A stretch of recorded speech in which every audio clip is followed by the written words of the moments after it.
नव्या वक्फ कायद्याला सुप्रीम कोर्टाकडून तुर्तास स्थगिती. 5 मे रोजी दुपारी 2 वाजता पुढची सुनावणी. केंद्र सरकारला 7 दिवसात उत्तर देण्याचे निर्देश.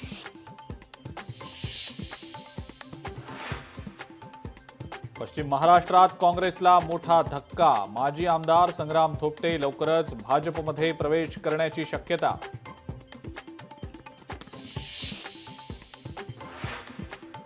शाळांमध्ये आता इयत्ता 1ली ते 5वी मराठी इंग्रजीसह हिंदी भाषा ही सक्तीची होणार. राष्ट्रीय शिक्षण धोरणाची राज्यात यंदाच्या वर्षीपासूनच अंमलबजावणी. हिंदीची सक्ती आम्ही खपवून घेणार नाही. राज ठाकरेंचा सरकारला थेट इशारा. दक्षिण भारतातही हिंदीची सक्ती करणार का? राज ठाकरेंचा संतप्त सवाल. घाटकोपरमध्ये पुन्हा मराठी गुजराती वाद पेटला. मराठी माणसं घाणेरडी मच्छी खातात अशा शब्दात हिणवल्याचा मराठी कुटुंबांचा आरोप. गुजराती कुटुंबांकडनं त्रास होत असल्याचाही मराठी कुटुंबांचा आरोप.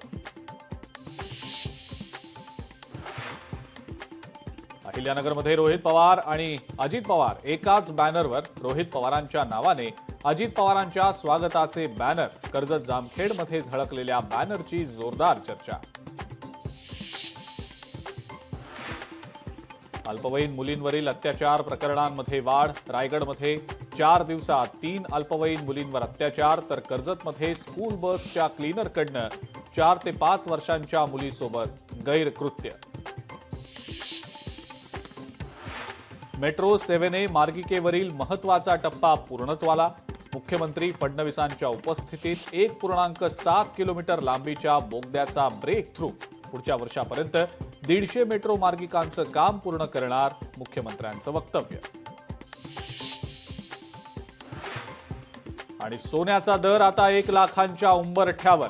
जीएसटीसह सोन्याचा दर प्रतितोळा 98,262 रुपयांवर.